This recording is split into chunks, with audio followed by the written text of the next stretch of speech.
Ok, vamos a dar inicio entonces, Dayana. Sí, ya comparto el video. Correcto.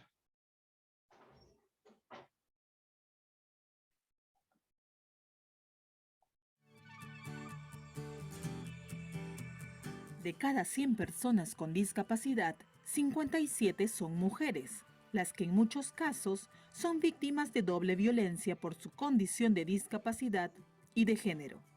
En ese sentido, el proyecto Hacia una sociedad pacífica e inclusiva, defendiendo los derechos de las mujeres con discapacidad en Perú, promueve el trabajo con los operadores de justicia, los medios de comunicación, las organizaciones de personas con discapacidad y la sociedad en general.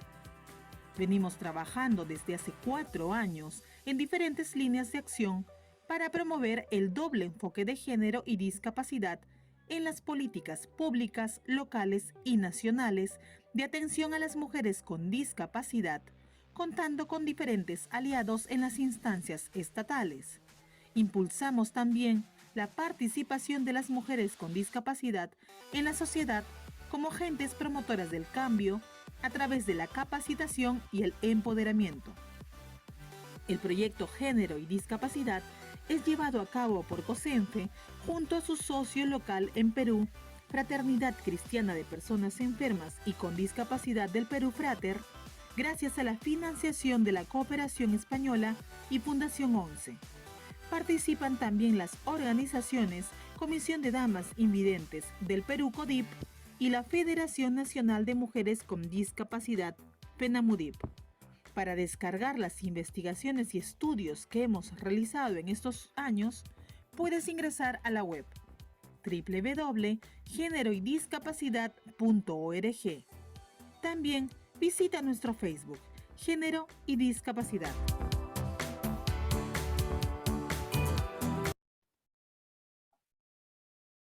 Correcto. Muy buenas tardes a todos y todas. Darles la bienvenida nuevamente a uno de la presentación de uno de los productos que a través del proyecto Hacia una sociedad pacífica e inclusiva, defendiendo los derechos de las mujeres con discapacidad en Perú, hemos desarrollado durante el año 2020, 2021 y venimos desarrollando durante este año.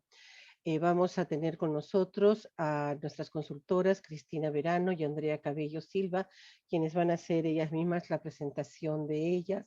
Y ellas han hecho la consultoría para la elaboración de este casebook, que no es más que una herramienta que se ha pretendido hacer para que pueda ayudar como consulta en diferentes y próximos casos judiciales, tanto para magistrados en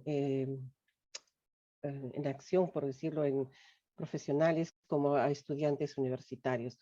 Y muy bien, para que no me siga yo trabando, vamos a dar pase a Andrea y a Cristina. Bienvenidas, adelante. Muchas gracias, Yuli. Muchas gracias también por poder tener este espacio y compartir esta presentación del casebook.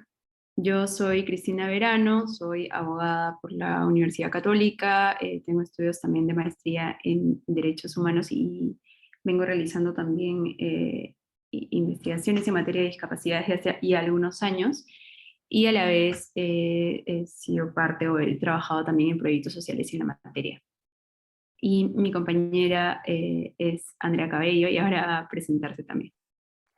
Y bueno, muchísimas gracias. Mi nombre es Andrea Cabello, soy abogada también por la Católica y tengo una segunda especialidad en Derecho Público y Buen Gobierno. Soy investigadora del Grupo Interdisciplinario de Investigación de Discapacidad en la Católica y vengo realizando también trabajos y proyectos vinculados a la violencia de género contra mujeres con discapacidad. Y bueno, nosotras agradecemos mucho su participación en este espacio, es de muchísimo valor para nosotras, porque nos va a permitir enriquecer el instrumento que vamos a presentar hoy y que hemos venido trabajando durante varios meses. Y el objetivo de esta sesión básicamente es poder recoger sugerencias, aportes y recomendaciones sobre este producto eh, que va a ayudar definitivamente a seguir nutriendo y poder pulir el texto final, la versión final de este casebook, que tiene como unos objetivos, ahí Cristina lo va a comentar, como establecer algunos estándares y algunos lineamientos para favorecer la adecuada resolución de casos de violencia basada en género contra mujeres con discapacidad, ¿no? Así que vamos a realizar una presentación donde les vamos a mostrar los principales puntos desarrollados en este producto. Sin duda, el producto es mucho más amplio y mucho más extenso, podríamos estar aquí muchísimo más tiempo, pero la idea es poder presentar los hallazgos principales y a partir de eso poder recoger, como les comentaba, esta información. Luego de esta sesión y con el registro de asistencia que se les ha enviado, vamos a poder enviarles la versión final que va a recoger los aportes de esta sesión y otras sesiones que venimos teniendo en el mes de marzo que nos ayudan a seguir mejorando el producto. Así que sí, podemos pasar a la siguiente, por favor, para presentar rápidamente el esquema de esta presentación. Tenemos 5 puntos que vamos a trabajar, los vamos a compartir junto con Cristina. En un primer momento vamos a ver cuáles fueron los objetivos del casebook, ¿no? Y el prospecto de los casos analizados. Hemos analizado un grupo importante de casos de violencia basada en género contra mujeres con discapacidad. Luego vamos a presentarles algunos de los estándares para la resolución de casos, de este tipo de casos. En un tercer momento, los principales hallazgos, los principales problemas identificados en estas sentencias. En un cuarto momento, los retos y pautas de actuación, ¿no? Que deberíamos tomar en consideración para la resolución de estos casos. Y finalmente, nuestras conclusiones, ¿no? Siguiente, por favor. Ok. Sí, bueno, vamos a empezar por revisar cuáles han sido los objetivos de este casebook y el prospecto de los casos analizados. Siguiente diapositiva, por favor.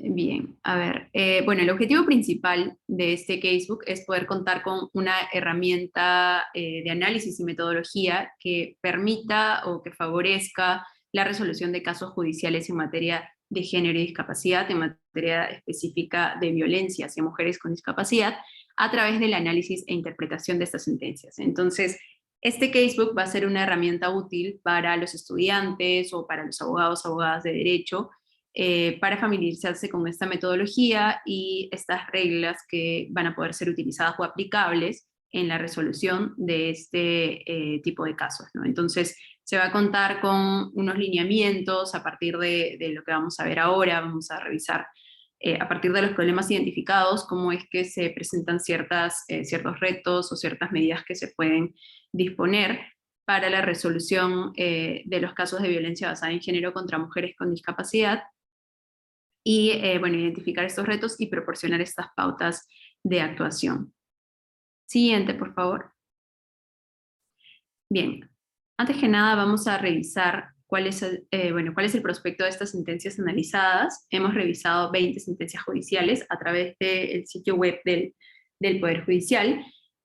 Los casos que hemos revisado son casos de mujeres de distintos departamentos, distintos lugares, en Ancash, en Ayacucho, en Apurímac, Arequipa, Cajamarca, Cusco, La Libertad, en Lima, también en Lima Este, Lima Sur, en Moquegua y en Piura. Y los tipos de discapacidad que han representado estos casos también han sido diversos. En algunos casos ya los han catalogado como de algún tipo de discapacidad, por ejemplo, discapacidad intelectual o discapacidad mental, y no se ha especificado qué situación tenía o qué condición tenía en específico. Y en otros casos sí se ha señalado ya en la situación médica que tenía la persona, ¿no?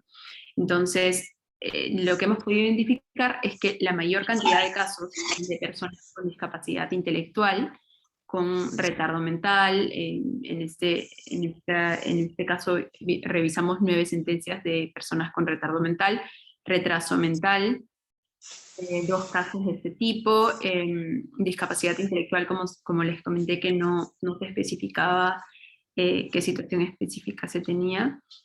Uno de ellos, discapacidad mental, no se especificaba tampoco, epilepsia, discapacidad física, una persona que tenía artritis y artrosis, discapacidad auditiva, síndrome de Down y discapacidad psicosocial también, como una mujer que tenía alteraciones mentales. Estas han sido, digamos, la descripción que se ha tenido en las propias sentencias. En realidad esto ha sido recogido como ha sido precisado en las propias sentencias. Y lo que sí hemos podido ver, o una primera conclusión a la que pudimos llegar desde este prospecto, es que la mayor cantidad de casos, que además eran sobre todo casos de violencia sexual, estaban dirigidos hacia mujeres con discapacidad psicosocial, ¿no? O mujeres con discapacidad intelectual y mental. Siguiente, por favor.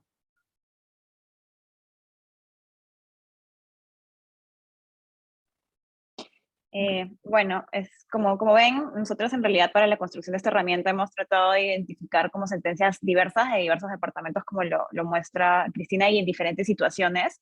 Y de hecho, queremos comentarles un poco también sobre el proceso de elaboración del casebook, ¿no? Que ha seguido una ruta específica en el que el equipo de consultora ha trabajado y ha podido ir identificando estos estándares. El proyecto concretamente empezó en mayo del 2021. Junto con Cristina hemos venido siguiendo una ruta de trabajo que ha involucrado recolección, investigación, análisis y aportes de actores involucrados, ¿no? A lo cual se suman justamente estas sesiones que estamos teniendo en el mes de marzo para terminar de pulir el documento, ¿no? Entonces, en mayo, concretamente, iniciamos la ubicación y selección de casos de violencia basada en género contra mujeres con discapacidad. Esto lo hicimos mediante el Poder Judicial, ¿no? El portal web del Poder Judicial. Hicimos una investigación profunda porque había que leer todas las sentencias, identificar puntos problemáticos. Iniciamos el análisis, ¿no? de estos casos, de estas sentencias, las resoluciones, la línea argumentativa de jueces y juezas involucrados, con el fin de identificar no solamente los hechos del caso, sino sobre todo los criterios que estaban siendo utilizados para la resolución de los mismos, ¿no? Y que nos permitieran contrastarlos con la aplicación del modelo social de la discapacidad o la legislativa como, digamos, adecuada, no solamente el marco nacional, sino sobre todo el marco internacional de protección de los derechos de las personas con discapacidad, ¿no?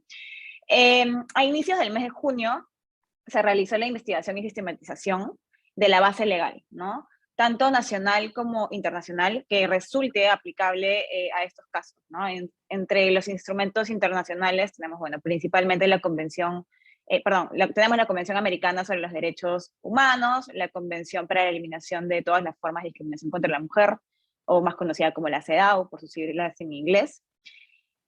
También la Convención Interamericana para Prevenir, Sancionar y Erradicar la Violencia contra la Mujer, o Convención Belém do Pará, y particularmente la Convención sobre los Derechos de las Personas con Discapacidad, ¿no? Este marco normativo internacional nos ha permitido como identificar el estándar internacional que nos va a permitir plantear los lineamientos que colocamos en ese instrumento, ¿no? Y también, evidentemente, ubicamos la base normativa nacional, ¿no? Principalmente la Ley 3364, que es la ley para prevenir, sancionar y erradicar la violencia contra las mujeres y los integrantes del grupo familiar, y su reglamento, o la Ley 29973, ¿no? Que es la Ley General de la Persona con Discapacidad. Asimismo, en este marco entre junio y septiembre, además de ver la normativa internacional y nacional, lo que hicimos fue una investigación de legislaciones comparadas para ver cómo se aplicaba el modelo social de la discapacidad en la resolución de casos de violencia basada en género en diferentes países de la región.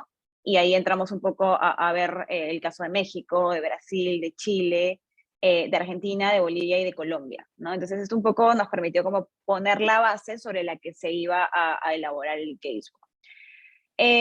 Con toda esta información pudimos establecer estos estándares que les comentaba hace un momento, estándares, pautas, retos y recomendaciones, ¿no? Hicimos un trabajo de sistematización de estas pautas y con ello iniciamos la redacción del casebook, concretamente hacia finales del mes de junio, y duró esto pues, ¿no? Septiembre.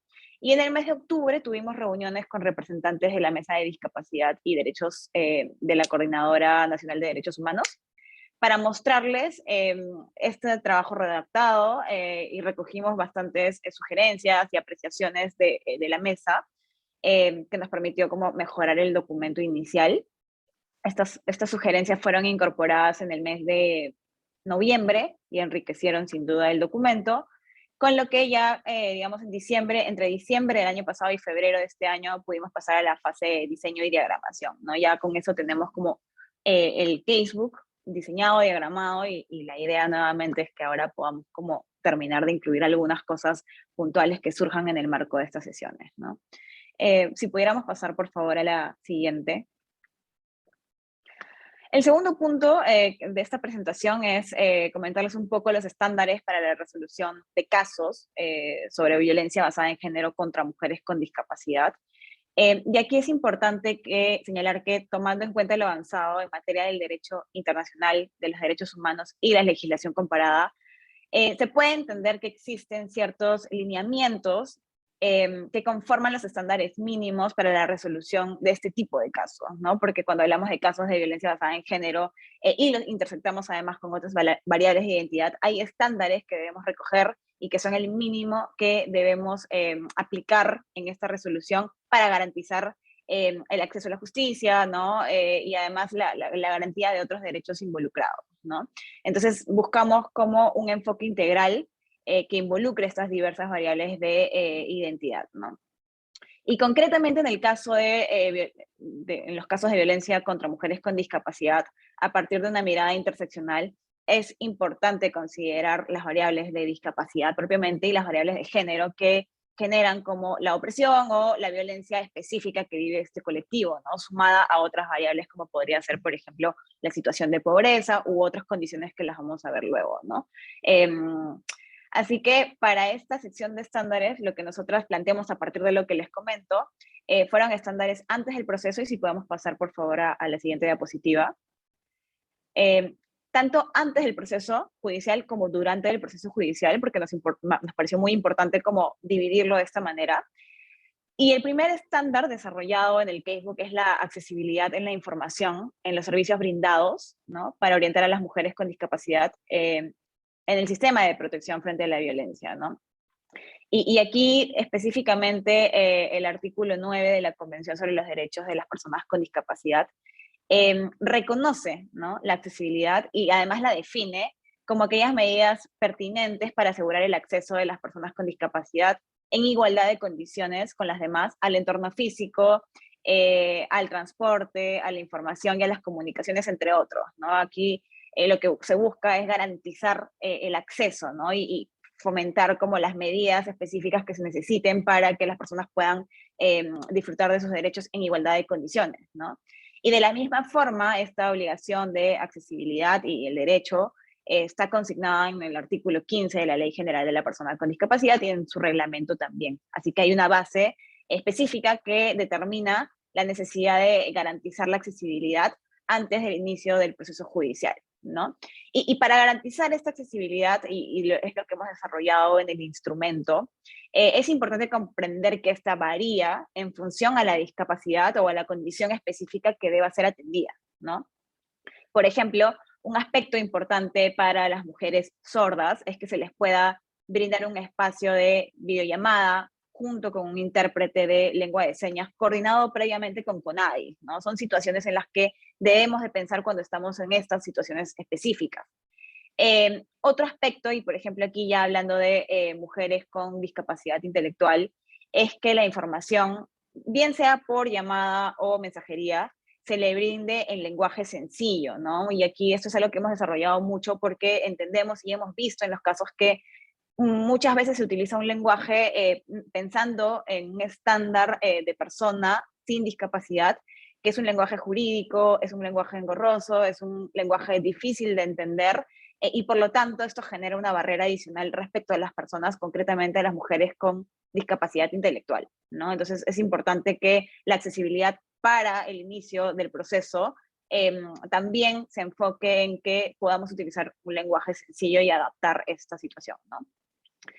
Y, por ejemplo, y un tercer ejemplo que colocamos ahí en el Casebook también es, para las personas con discapacidad visual, va a ser indispensable, evidentemente, que la información se les brinde en un formato Word, audio o braille, en función a sus necesidades concretas, ¿no? Y aquí nosotros resaltamos mucho el tema de en función a las necesidades concretas, porque cada situación específica, y lo hemos visto en los casos, varía muchísimo, ¿no? No es lo mismo, pues, hablar de una persona con discapacidad intelectual o una persona sorda o una persona con discapacidad visual. Hay que ver concretamente las necesidades de la persona, en ese caso, para garantizar el acceso al proceso judicial, ¿no?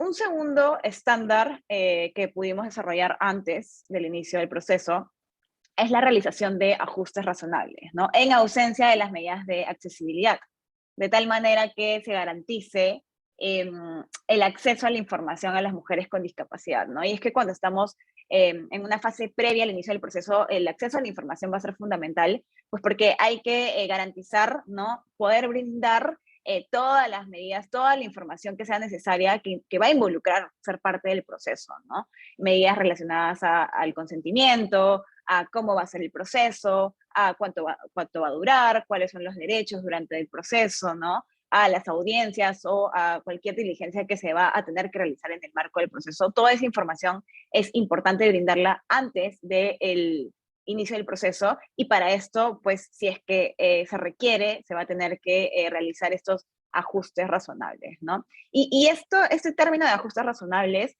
también encuentra sustento normativo tanto en la Convención sobre los Derechos de las Personas con Discapacidad como en la Ley General de las Personas con Discapacidad a nivel normativo, de normativa interna, ¿no?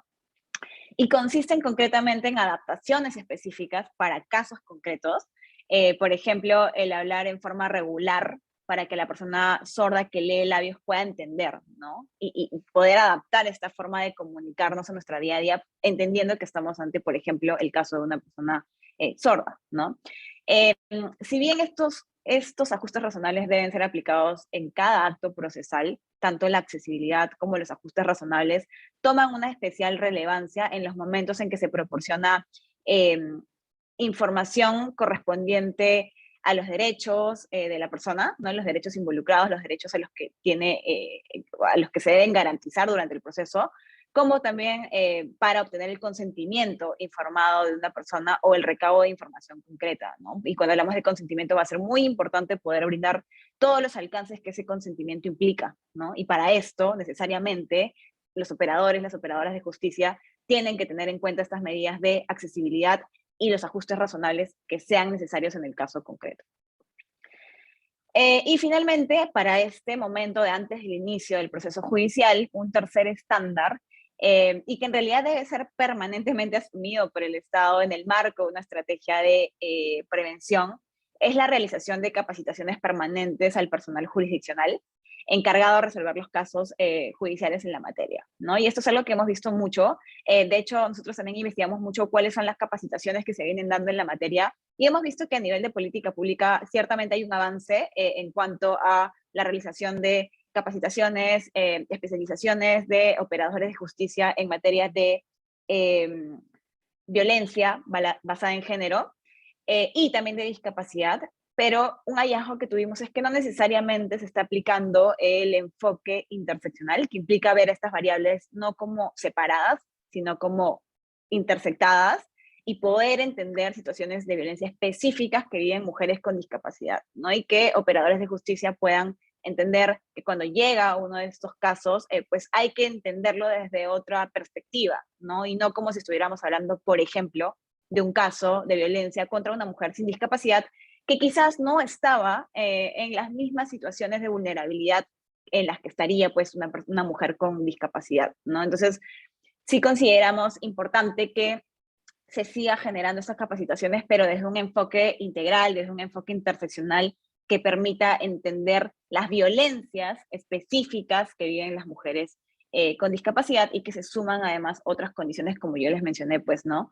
Adicionalmente al género y a la discapacidad, por ejemplo, una situación de pobreza, el origen étnico-racial, la edad incluso, ¿no? Y otras variables que pueden impactar en esa situación concreta de vulnerabilidad.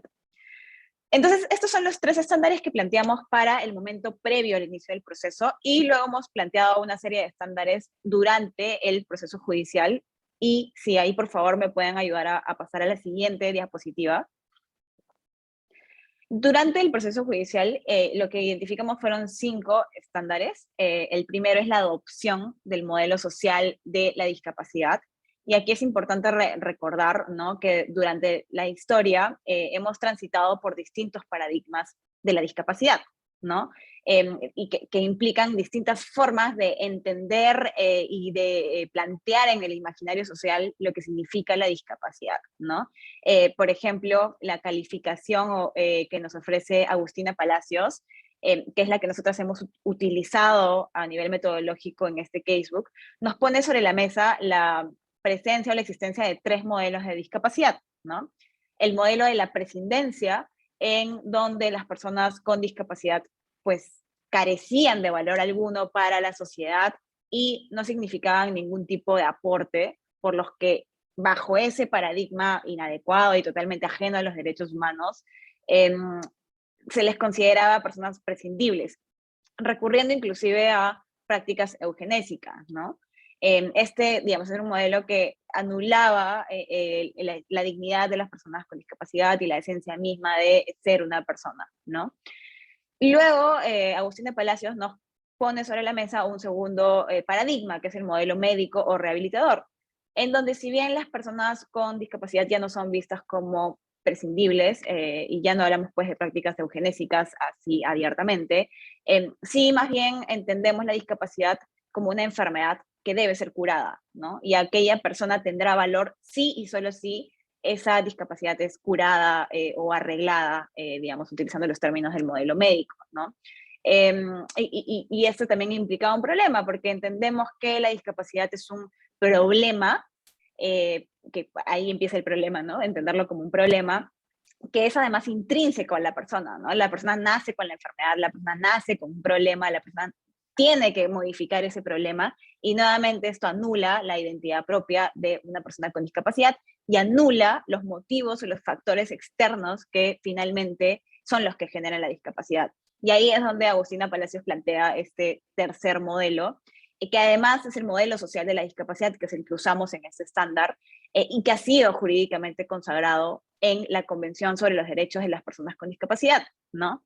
Según el cual es más bien la sociedad la que genera la discapacidad, ¿no? Mediante barreras que ponemos a las personas con discapacidad, sean barreras arquitectónicas, barreras, digamos, actitudinales, ¿no? Basadas en estereotipos o sesgos frente a este colectivo, y que al ponerle estas barreras, precisamente genera que estas personas no puedan disfrutar sus derechos, ¿no? Entonces la discapacidad existirá ahí donde la sociedad ha puesto una barrera que a la persona con discapacidad le impide ejercer su derecho, por ejemplo, al voto, ¿no?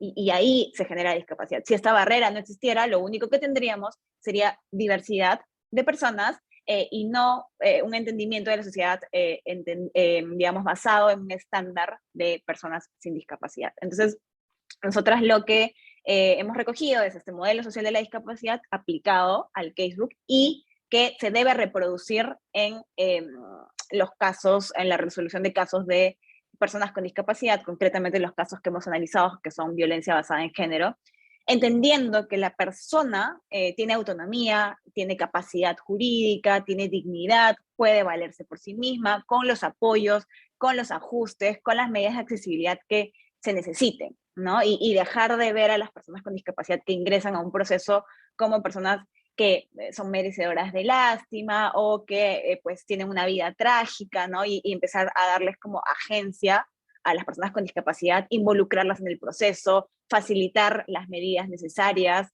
etcétera, ¿no? Entonces esto va a partir un poco de entender y cambiar un poco el paradigma que tenemos.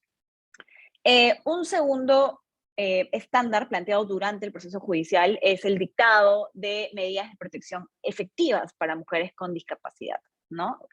La ley 30364, que es el marco normativo nacional que nos habilita el dictado de medidas de protección como una forma de garantizar el derecho a una vida libre de violencia y de evitar que vuelvan a ocurrir situaciones de violencia contra mujeres o contra, por ejemplo, hijos, hijas. La norma tiene una lista abierta de medidas que permiten que el juzgador pueda adoptar aquella que sea más efectiva para garantizar la seguridad de la mujer que está frente al caso, ¿no? Tenemos una lista y al final tenemos una opción que nos deja como cualquier otra medida que se pueda hacer aplicable en el caso, ¿no? Entonces ahí hay discrecionalidad para poder identificar la necesidad concreta en el caso y aplicar la medida de protección que resulte idónea, ¿no? En el caso. Entonces, de este modo, cuando estamos ante el caso de una mujer con discapacidad, será fundamental que se pueda evaluar su contexto específico, ¿no? Por ejemplo, situaciones de dependencia que nos lleven a considerar medidas distintas, ¿no? Cuando hablamos de mujeres con discapacidad, la casuística nos muestra que muchas de las situaciones de violencia, por ejemplo, sexual, ocurren precisamente en el marco de una relación de dependencia, por ejemplo, de cuidador o cuidadora con esta mujer con discapacidad. Y ahí, pues, tendríamos que analizar cuál va a ser la medida más efectiva para garantizar la seguridad, ¿no? Por ejemplo, podríamos contemplar que la persona agresora ocupe el rol de cuidador o cuidadora, de asistente personal o de apoyo de la mujer con discapacidad. Y en este caso, la medida de protección, pues no debe limitarse al apartamiento de la persona agresora que cumple este rol de cuidado, sino que además debe pensar en la designación de un reemplazo o una alternativa de asistencia o apoyo temporal, ¿no? Porque si no pensamos en esta segunda persona, lo que estamos haciendo es dejar a la persona en una situación de mayor riesgo aún, ¿no? Entonces, estas son las cuestiones que al dictar medidas de protección vamos a tener que plantearnos, y de hecho ahí en el instrumento lo que hemos hecho es explicar un poco algunas de las medidas de protección que podrían ser aplicables en los casos que hemos analizado, ¿no? Además, para el dictado de medidas de protección, se sugiere siempre, y nuevamente hacemos hincapié en un lenguaje sencillo y de ser posible un formato amigable que tenga información sucinta, muy concreta, porque muchas veces las resoluciones que otorgan medidas de protección pueden ser un poco confusas. Ahí hemos visto como buenas prácticas, por ejemplo, que se utiliza una cartilla en donde se coloca una tabla específicamente donde dice cuál es la medida de protección, quién tiene que cumplir la medida de protección y quién es la persona, digamos, que ha recibido esta medida de protección, ¿no? Y con cosas muy, muy sencillas y muy amigables que podrían ser aplicables en estos casos, ¿no? Particularmente en mujeres con discapacidad intelectual, por ejemplo, ¿no? Un tercer estándar es la debida diligencia, y aquí en realidad es el derecho internacional de los derechos humanos. Se ha entendido la debida diligencia como parte de las obligaciones del Estado para prevenir la violencia contra las mujeres, ¿no? De hecho, de acuerdo con la Corte Interamericana de Derechos Humanos, esta obligación implica que se cuente con un adecuado marco jurídico de protección, cuya aplicación sea efectiva, con políticas públicas de prevención y prácticas que permitan actuar de manera eficaz ante las denuncias, ¿no? Y esto implica armonizar la normativa aplicable tanto internacional como nacional para garantizar los derechos de las personas que recurren al sistema de justicia, ¿no? Y esto en el marco de una estrategia integral de prevención frente a la violencia basada en género, ¿no?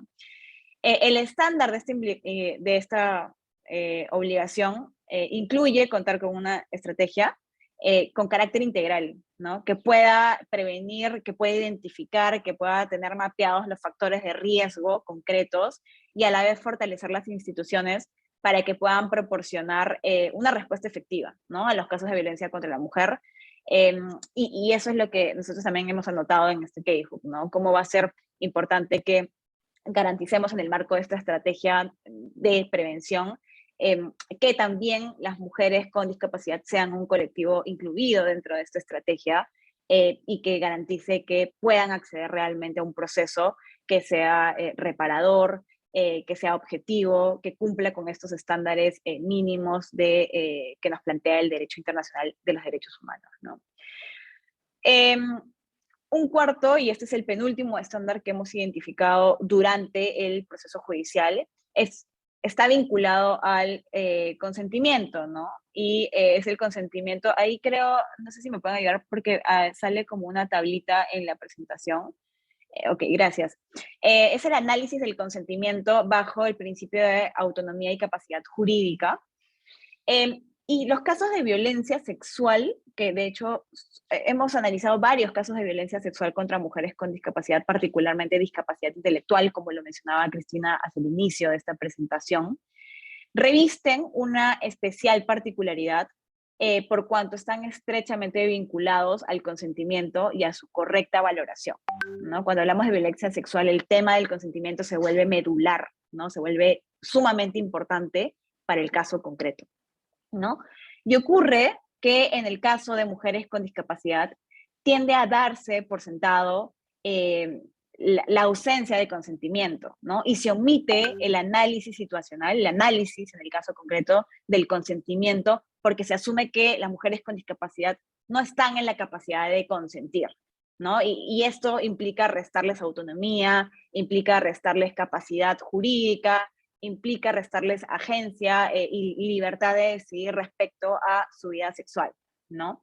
Entonces, lo que nosotros hemos analizado aquí es que en un caso de violencia sexual, el consentimiento tiene que analizarse sí o sí para poder determinar si es que hubo o no hubo consentimiento. No podemos saltarnos el análisis del consentimiento y presumir que no hubo consentimiento, porque aquí estaríamos atentando justamente contra el estándar de modelo social de discapacidad, que justamente nos dice que hay que tener presente que las personas con discapacidad tienen plena autonomía, ¿no? Y que pueden ejercer sus derechos, ¿no?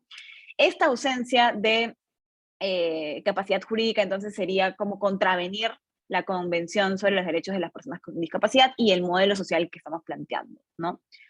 Por otro lado, en relación al consentimiento, puede ocurrir también que se realicen ciertas asunciones que se interpreten como consentimiento, ¿no? Por ello va a ser importante adoptar ciertas reglas que nosotros hemos listado. Hay algunas reglas, como por ejemplo que el consentimiento no podrá inferirse en ninguna palabra o conducta de la víctima cuando éste sea incapaz de dar un consentimiento libre, ¿no? Por ejemplo, si estamos hablando de una persona que está bajo los efectos del alcohol u otras sustancias, pues el consentimiento no puede inferirse en una situación como esa, ¿no?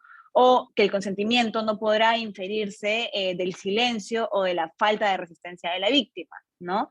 Y aquí, por ejemplo, en casos de mujeres con discapacidad, pues hay que entender que la comunicación del consentimiento va a ser distinta a el caso de una mujer sin discapacidad que consiente libremente y de forma informada, además, una relación sexual, ¿no? Entonces, pues, ¿podría alguien interpretar que hay consentimiento de el silencio? Pues claramente ahí estamos ante un problema, ¿no? Porque no entendemos cómo las personas con discapacidad se comunican de una forma diferente en cada caso, ¿no? Así que también hemos identificado estas como reglas que van a impedir que hagamos estas asunciones que nos pueden llevar como a tener conclusiones equivocadas, ¿no? Así que, en conclusión, en este estándar lo que proponemos es que para saber si una persona con discapacidad, una mujer con discapacidad, consintió o no consintió ejerciendo sus derechos, entre ellos la libertad sexual, o si más bien no hubo consentimiento y hubo, por ejemplo, un aprovechamiento de una situación de la situación de discapacidad o de una situación de poder o una situación de dependencia, será imprescindible que en cualquiera de los casos este sea analizado de forma adecuada, ¿no? Y no presumir la ausencia del mismo. Así que ese era el último. Yo veo ahí una pregunta.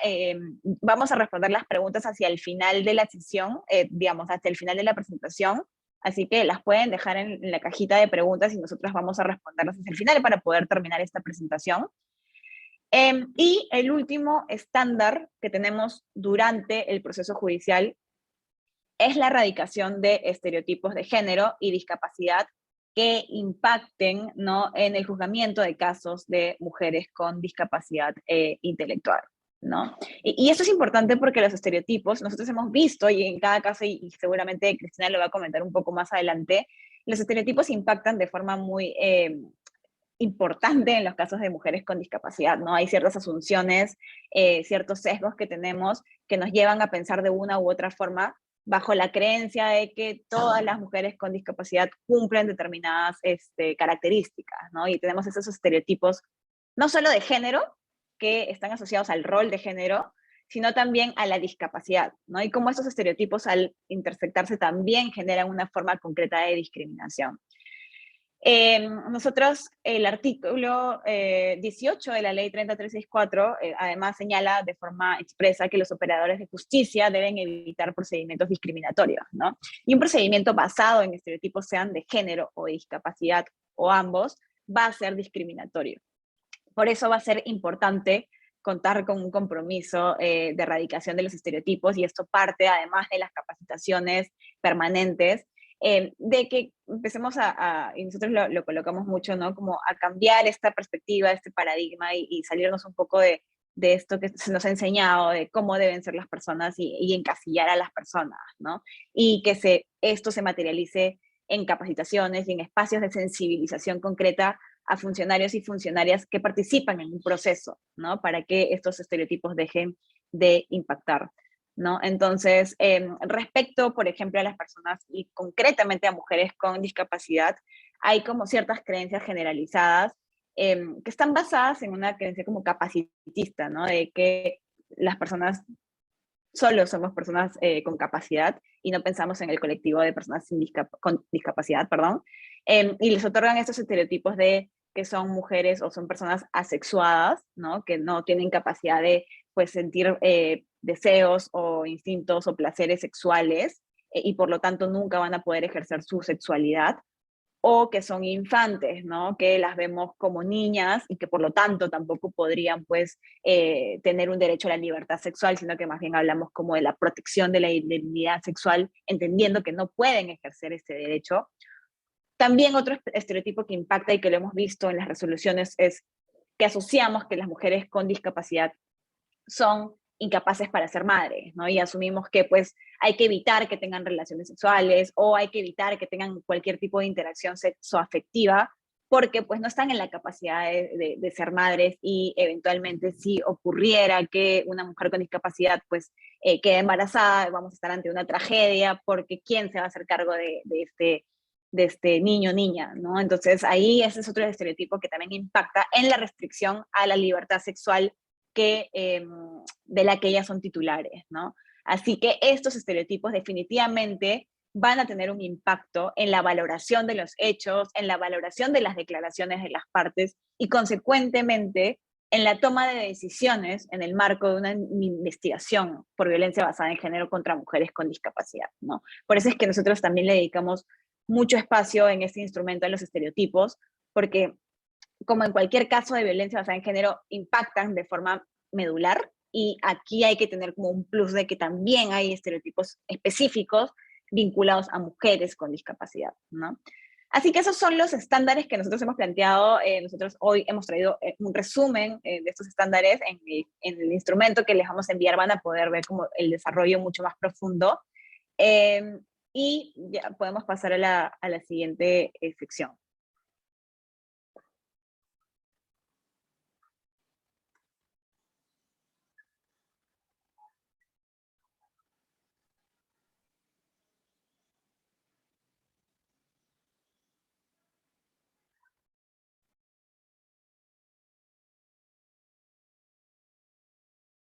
Cristina, no sé si empezamos la... Sí. ¿Podrías darle siguiente, por favor? Ok, un segundo que estoy un poco mal del internet, creo, pero... A ver, me comentan en todo caso si no se me oye o tengo algún problema de conexión. Bien, continuando con la presentación del casebook, nosotros a partir de la revisión de estas sentencias hemos podido identificar ciertos puntos o retos pendientes, y estos son 6 los que hemos podido identificar principalmente. El primero tiene que ver con la referencia a la discapacidad desde un lenguaje inadecuado. Este ha sido un primer aspecto que nosotras identificamos como un reto pendiente, porque dentro de las sentencias lo que veíamos es el uso de términos como persona discapacitada o persona que padece de alguna situación o la referencia a una enfermedad mental. Y a partir de allí, de ese uso de términos, es que se derivaba una consecuencia, y una consecuencia que, como bien ha señalado Andrea, tenía pues una connotación referida más bien a un estereotipo, ¿no?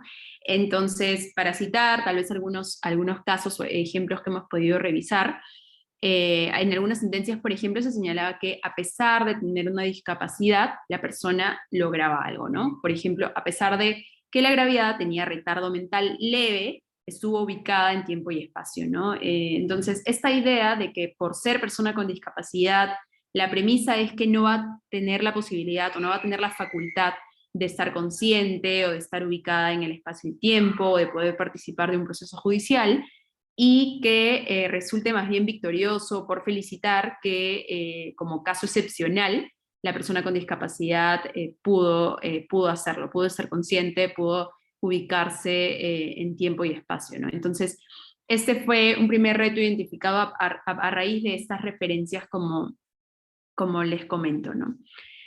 Como segundo punto, sobre este primer tema, en realidad tenemos dos problemas, ¿no? Un primer problema es que, como vemos, la discapacidad va a estar muy asociada a esta condición física, esta condición mental o intelectual que tenga la persona, la discapacidad, pero desde un sentido negativo, bajo un modelo médico. Y como ha señalado Andrea, tanto en el casebook como en general en la legislación, en los estándares internacionales, el modelo que actualmente está vigente es uno que reconoce a la persona con discapacidad como sujeto de derechos y, por supuesto, la reconoce como una persona capaz, una persona que como premisa está ubicada en tiempo y espacio, que como partiendo de la premisa es una persona consciente, capaz de tomar decisiones de forma autónoma. Y esto entonces es más bien un retroceso con ese avance que no solamente lo tenemos desde el ámbito internacional, con los tratados internacionales de derechos humanos, como el caso de la Convención sobre Derechos de Personas con Discapacidad, sino también a raíz de nuestra propia legislación, ¿no? Como la Ley General de la Persona con Discapacidad. Ambas van a reflejar esta posición. Y esto no es pues coherente con este tipo de fraseos o de referencias que se hacen dentro de estas sentencias. Entonces, ese es un primer problema que nosotras identificamos y además sobre eso identificamos también esta necesidad urgente o apremiante de transitar hacia un lenguaje que pueda resultar mucho más adecuado hacia las personas con discapacidad, ¿no?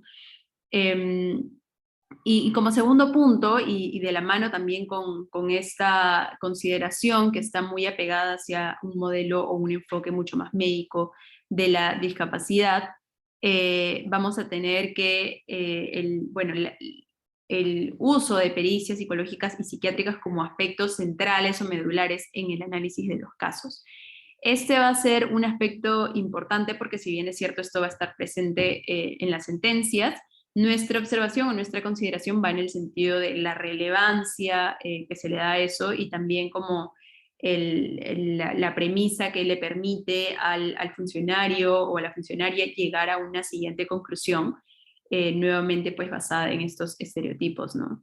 Entonces, por ejemplo, algunas referencias que se pueden ver de las sentencias y que se encuentran en el casebook también, tienen que ver con la siguiente idea, ¿no? Por ejemplo, debido al retardo mental leve de tal persona, la examinada tiene rasgos dependientes de la personalidad y por ello tiende a ser altamente manipulable.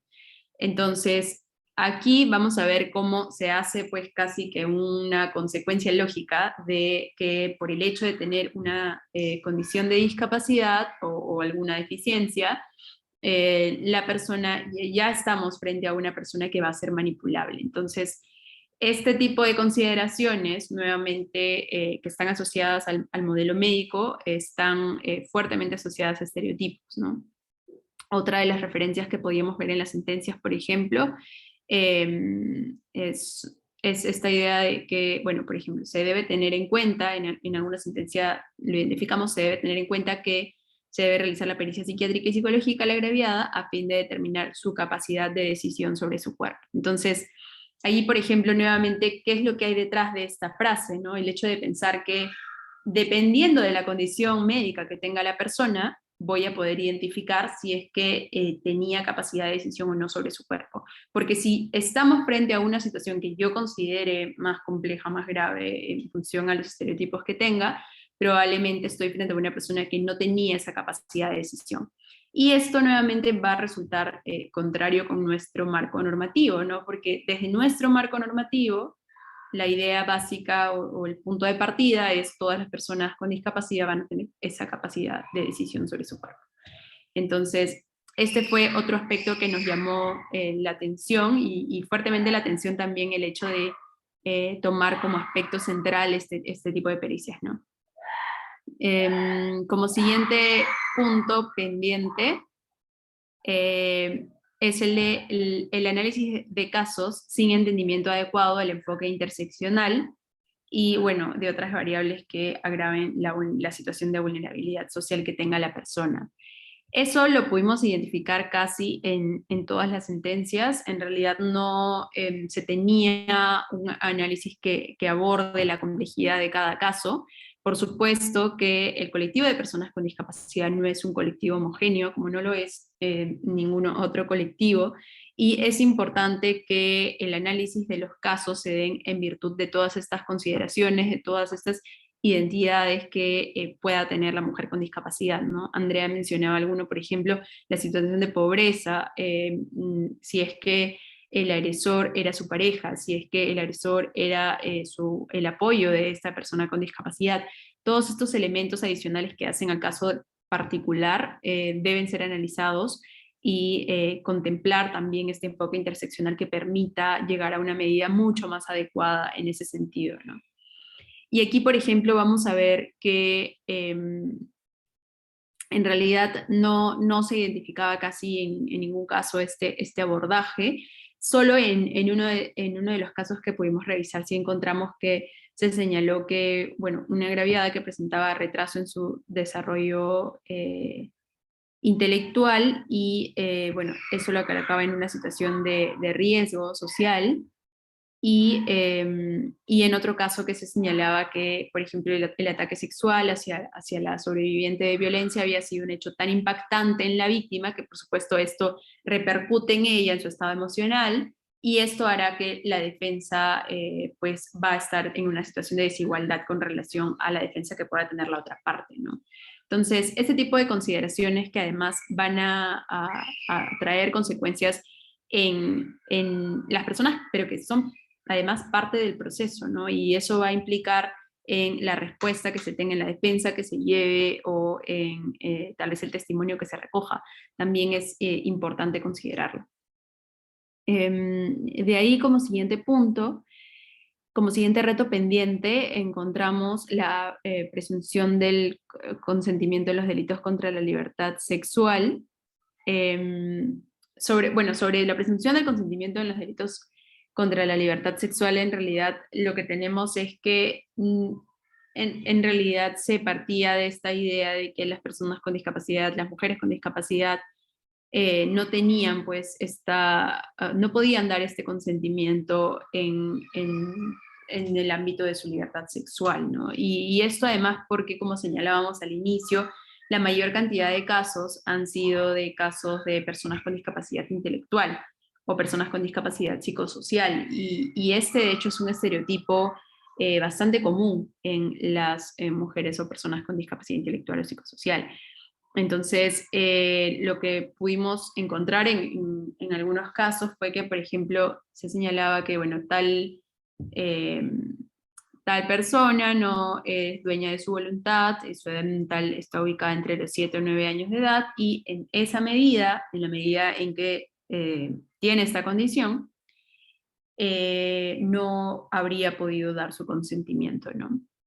Entonces, este aspecto, de hecho, que está muy vinculado con el tema pues, de capacidad jurídica, de la capacidad para tomar decisiones, es otra muestra de incoherencia con relación al marco normativo, pero además lo que pudimos identificar sobre este aspecto es que se replicaba nuevamente, ¿no? Esta idea de que las mujeres con discapacidad no van a poder consentir, y allí entramos pues a ya una situación muy complicada, porque entonces eso va a determinar nuestra resolución de casos a partir de esa idea, ¿no? Y que al final lo que termina, o sea, la consecuencia de los estereotipos es que o bien no se terminan garantizando los derechos por esta idea fuerza, esta idea estereotipada, o bien finalmente se termina pues afectando el principal derecho al acceso a la justicia, ¿no? Que es el que va a permitir que se lleve a cabo este proceso judicial. Entonces es importante tener en cuenta esto, porque finalmente estamos frente a casos de personas que pertenecen a un colectivo en situación de alta vulnerabilidad, que por supuesto históricamente se han visto enfrentadas a múltiples barreras en el acceso a la justicia, en el proceso judicial, y replicando este tipo de estereotipos, lo que hacemos finalmente es contribuir con esa situación de exclusión. Como siguiente punto, el reto que encontrábamos tiene que ver con la inadecuada identificación del bien jurídico protegido en los casos de delitos de violación sexual. Como señalábamos, este ha sido tal vez algo que ha caracterizado la mayor cantidad de los casos revisados. Y en este caso lo que se señalaba es que las personas con discapacidad carecen de libertad sexual y que en ese sentido se va a proteger su indemnidad sexual, ¿no? Y como tal cual ha sido parafraseado incluso en muchos de los casos, al definir la indemnidad sexual, lo que vamos a entender es que estamos frente a una protección de libre desarrollo de la personalidad, pero o en estos casos en los que hay ausencia de consentimiento. Entonces, otra vez estamos frente a esta negación de este derecho, ¿no? Que ya realmente fue consagrado en la Convención, se reconoció en la Convención, en la ley, entonces, nuevamente, pues, resulta contrario a estos avances, ¿no? Y finalmente, un último reto pendiente tiene que ver con el dictado de medidas de protección, porque en muchos casos estas han sido insuficientes o inidóneas para estos casos concretos de violencia hacia mujeres con discapacidad. Esto lo adelantó un poco Andrea, dando algunos ejemplos. Lo que podíamos ver es que, por ejemplo, las medidas de protección a veces, bueno, en la mayoría de casos, pues tienen que ver con el distanciamiento, con la prohibición de agredir o atentar contra la integridad física o psicológica de la denunciante, la prohibición de tomar represalias.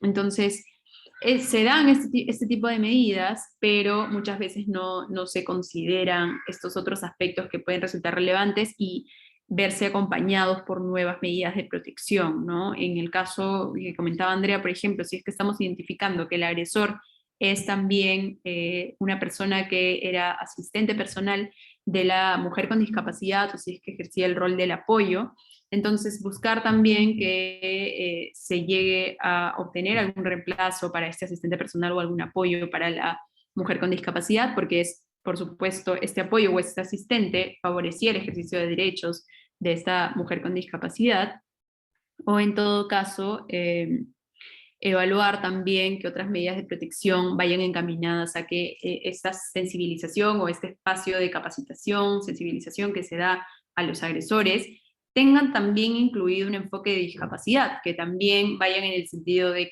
identificar que hay una situación de exclusión histórica hacia este colectivo o una situación de discriminación. Entonces, que la sensibilización vaya de la mano también en ese sentido, sería, por ejemplo, otra medida que podría añadirse, ¿no? No hay una lista cerrada de medidas de protección que puedan tomarse y en ese sentido, pues sí resultaría una oportunidad que más bien los y las funcionarios y funcionarias puedan aprovechar pues estos conocimientos, estos espacios, este casebook, para poder dictar medidas que puedan resultar mucho más adecuadas o mucho más favorables a la protección de derechos de las mujeres con discapacidad que han sido además sobrevivientes de violencia, ¿no? Entonces, bueno, esos han sido los retos pendientes. Como hemos podido ver, muchos de ellos han tenido detrás bueno, estereotipos hacia el colectivo de mujeres con discapacidad, y es la solución, digamos, no solamente va en el sentido de cambiar estas respuestas que están presentes en las propias sentencias, sino también ir un poco más allá, ¿no? Ir un poco más hacia la causa y hacer también una especie de reflexión o autocrítica en el sentido de qué estereotipos hasta el día de hoy conservamos. Porque es a partir de allí que los vamos a terminar por presentar en nuestro día a día o en nuestro trabajo, como en este caso puede presentarse en el caso de estos funcionarios o funcionarias que lo terminan considerando dentro de sus sentencias o resoluciones. Bien, eso sería todo con relación a los retos pendientes entonces. Gracias. Gracias, Cris. ¿Podemos pasar a la siguiente, por favor? Bueno, sí, ahora en realidad Cristina ha mostrado un poco como los puntos pendientes que identificamos a partir de los casos, pero lo que hicimos también a efectos de este casebook, que además tiene como objetivo que operadores de justicia, pero también, por ejemplo, estudiantes sepan cómo abordar casos de mujeres con discapacidad víctimas de violencia de género. Nosotros planteamos, a partir de estos puntos, algunos retos y pautas de actuación, ¿no? Y de hecho, en el casebook van a poder encontrar unas tablas que intentamos sean muy dinámicas, que tienen los retos, las pautas de actuación, ¿no? Como algunas pautas específicas, y también recursos, ¿no? Nosotros hemos como buscado algunos recursos, guías, manuales, folletos que pueden ser útiles a la hora de estar frente a un caso de esta naturaleza, ¿no? Entonces, busca ser muy práctico, busca ser algo que realmente sirva y aporte en la resolución de estos casos. Siguiente, por favor.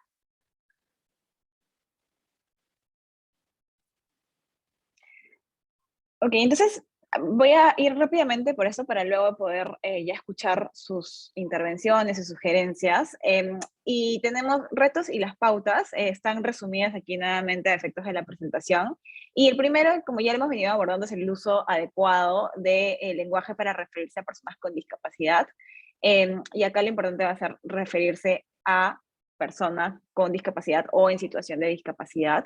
Es importante no asociar la discapacidad a enfermedad o minusvalía, es algo que nosotros hemos visto en la mayoría de expedientes de sentencias analizadas, en los que se hace referencia concreta a que la persona sufre de una enfermedad o la persona sufre de esta discapacidad, y eso lo único que hace es como perpetuar este modelo médico rehabilitador del que hablábamos, que ya es un paradigma del que debemos como transitar, porque lo que hace es como categorizar a las personas como con un mal, y esto de alguna manera anula su agencia, ¿no? Que era algo que nosotros como vemos muy importante a tener en consideración a la hora de resolver. Y adicionalmente, cuando hablamos del lenguaje, ya no solamente vamos a cómo nos referimos concretamente a la discapacidad, sino también a cómo no reforzar estereotipos mediante el lenguaje, ¿no? La forma en cómo nos referimos a las cosas, la forma en cómo denominamos las cosas, tiene un impacto porque perpetúa o más bien deconstruye ciertas asociaciones que hacemos, ¿no? Y a veces, por ejemplo, lo que hemos identificado es que mediante el lenguaje se refuerzan algunos estereotipos asociados, por ejemplo, a la infantilización, y hemos visto textualmente cómo esta persona que además es como niña, cita textual de una sentencia, refuerza estereotipos, ¿no? Y hay que cambiar esta forma de utilizar las referencias. O también hemos visto el uso del lenguaje para reforzar la creencia de que las personas, por ejemplo, con discapacidad psicosocial son agresivas, ¿no? Y entonces esto lo único que hace es reforzar esta idea que categoriza a las personas con discapacidad psicosocial como agresivas de forma inherente, ¿no? Entonces, ese es un primer reto y una primera pauta de actuación. Y uno segundo, que está muy vinculado al anterior, es erradicar estereotipos de discapacidad y género aún presentes en el imaginario social, pero asociados ya a la asexualidad, a la hipersexualidad, a la falta de belleza y a que son personas alejadas de la realidad, ¿no? Hace un momento veíamos como el refuerzo de estereotipos vinculados concretamente a la discapacidad, a la infantilización, a la agresividad, y aquí vemos un poco como los estereotipos ya más concretamente asociados al ejercicio de las libertades sexuales que debería gozar cualquier persona, incluyendo a una mujer con discapacidad, ¿no? Y aquí va a ser importante como pauta de actuación siempre que estamos ante un caso de una mujer con discapacidad que ha sido víctima de violencia o que ha sido víctima de violencia sexual, reconocer como premisa que son personas que tienen libertad sexual, que son personas que desarrollan una sexualidad como cualquier otra persona, evidentemente con barreras, evidentemente con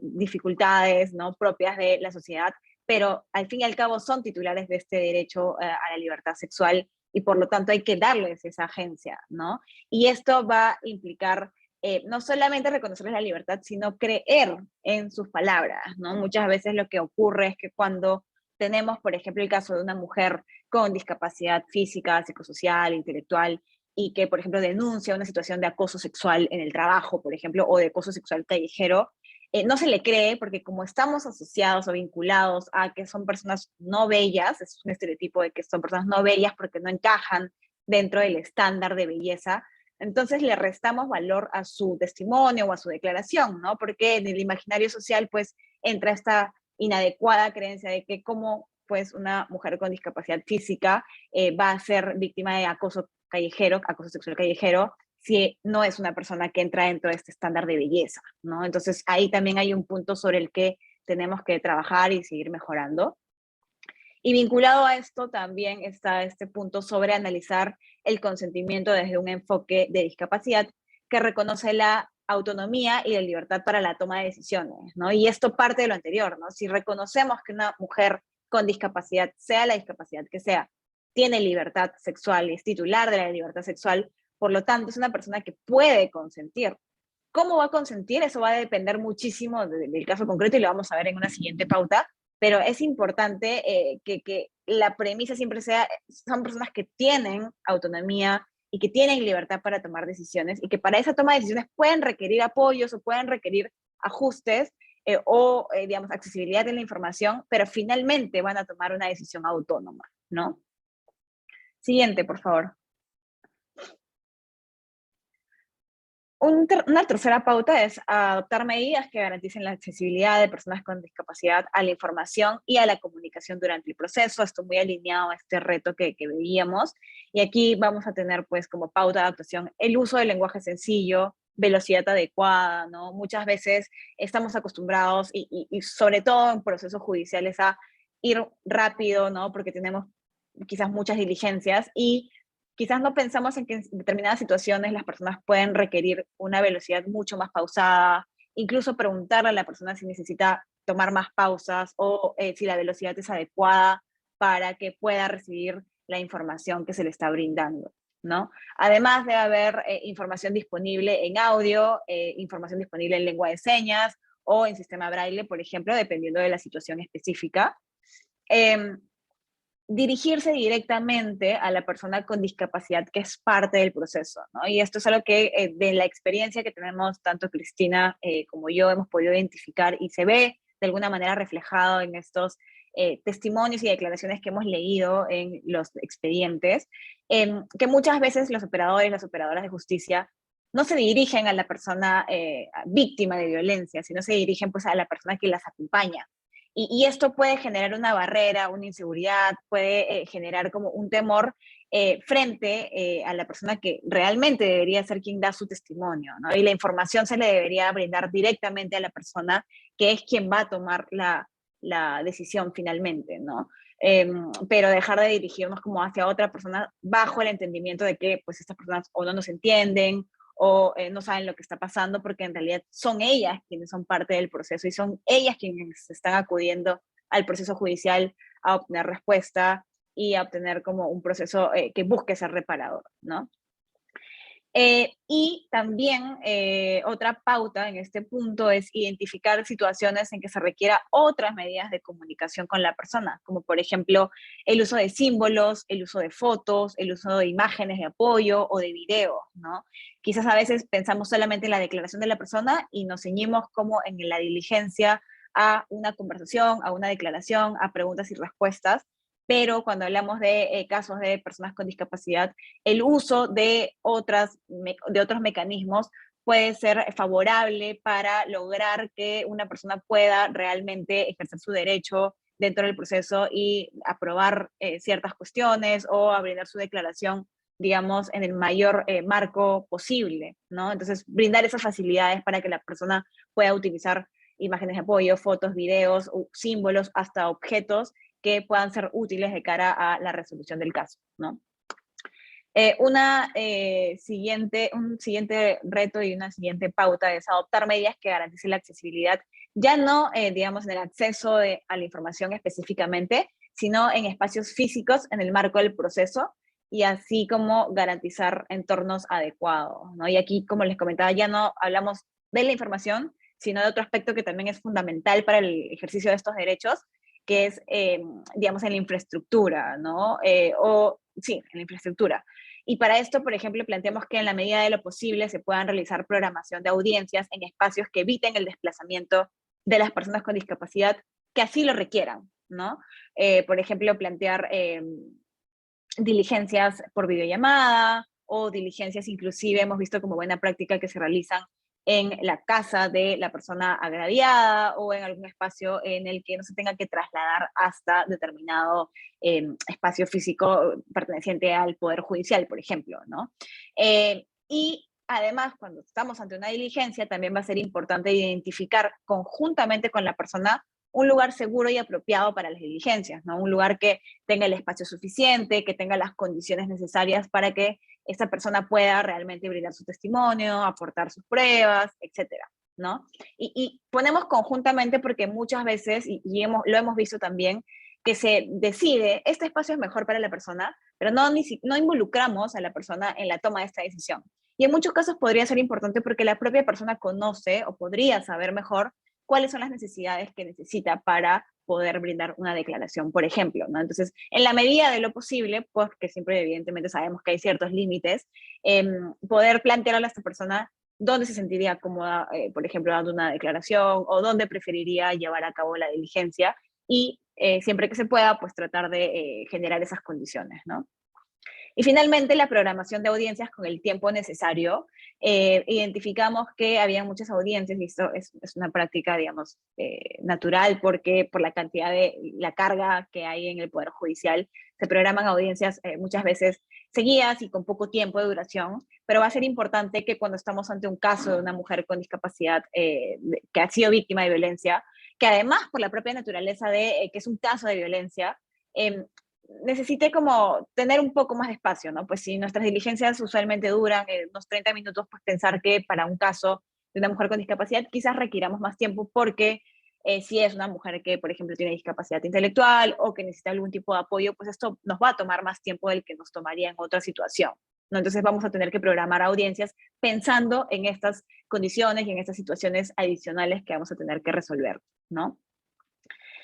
Identificación de situaciones de riesgo específicas y contextos específicos de violencia, y esto va concretamente para, digamos, los casos de violencia contra mujeres con discapacidad, porque hemos visto que estos casos de violencia, usualmente de violencia sexual, ocurren mucho en contexto familiar de la persona o de la mujer con discapacidad, o en contextos donde hay dependencia, ¿no? Puede ser dependencia económica, por ejemplo, entendiendo que hay un porcentaje alto de mujeres con discapacidad que no han podido acceder, por ejemplo, al mercado laboral, o que no tienen independencia o autonomía económica, y se genera una relación de dependencia que las puede hacer mayor o generar una mayor vulnerabilidad frente a situaciones de violencia sexual o cualquier otro tipo de violencia, ¿no?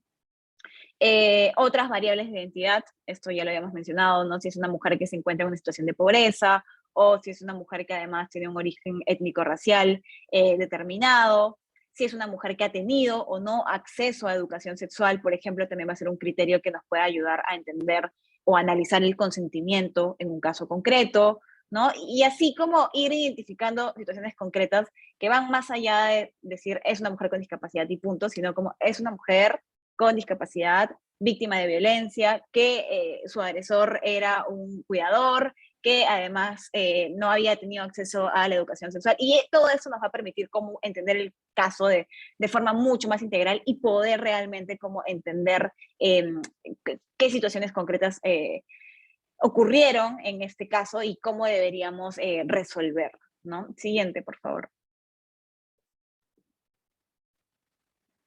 Y estas dos últimas están vinculadas, uno, al dictado de medidas de protección específicas, y aquí ya no voy a profundizar porque en realidad eso ya lo hemos venido diciendo, simplemente que como pauta de actuación hay que, alineado al anterior, cuando identificamos como contextos particulares de violencia, también hay que identificar que estos contextos particulares van a requerir medidas específicas, ¿no? Y ya no pues vamos a hablar solamente de retiro del agresor del domicilio, sino que vamos a hablar de retiro del agresor del domicilio y reemplazo de este cuidador o de este apoyo por una persona designada concreta, ¿no? Esto implica establecer medidas que realmente aseguren la protección de una mujer y que no se dejen en desguardo, por así decirlo, otros derechos, o que además se pueda incrementar como la situación de riesgo. Veo una mano levantada, yo por favor voy a pedir que nosotros ya terminamos esta presentación, hemos anotado todas las preguntas que tenemos y vamos a abrir un espacio para poder conversar, Maribel, así que termino esta presentación, pasamos a conclusiones y ya empezamos como el espacio de conversación. Y yo solo para cerrar este punto, el último reto que teníamos era como flexibilizar procedimientos a fin de garantizar el ejercicio de estos derechos durante el proceso. Y esto va alineado a las medidas de accesibilidad, ¿no? De ser necesario realizar diligencias en domicilios, ampliar la duración de la diligencia y sobre todo aquí hacemos énfasis en cómo hacer preguntas directas y concisas y en lenguaje sencillo, ¿no? Muchas veces, por ejemplo, en audiencias o en diligencias, se plantean preguntas que son muy complejas, ¿no? Que es una pregunta que incluye varias preguntas en una misma, o que utiliza un lenguaje que es difícil de seguir, difícil de entender, y a veces en determinados contextos de mujeres con discapacidad quizás intelectual, va a ser importante poder hacer preguntas un poco más concretas, que sean como desmenuzadas y no plantear preguntas que sean que reúnan una serie de preguntas en conjunto, ¿no? Así que eso va a ser importante también. Y estos son como los retos y las pautas de actuación que nosotros hemos planteado, están más desarrolladas en el casebook y además, como les comentaba, incluyen recursos. Así que esto es un intento de brindar como condiciones para mejorar la atención de este tipo de casos. Y si podemos pasar a la siguiente, por favor, para ya ir cerrando con las conclusiones que les va a comentar Cristina. Sí, a ver, bueno, vamos a pasar, siguiendo ya la línea de todo lo que se ha mencionado antes, vamos a pasar a las conclusiones que nosotras hemos podido identificar con la elaboración de este casebook. Y una primera conclusión tiene que ver con el reconocimiento de que la violencia contra las mujeres es pues un problema público de índole mundial y que va a responder a esta situación de discriminación estructural hacia las mujeres, ¿no? Que se encuentra, por supuesto, muy arraigado, muy presente en nuestro sistema.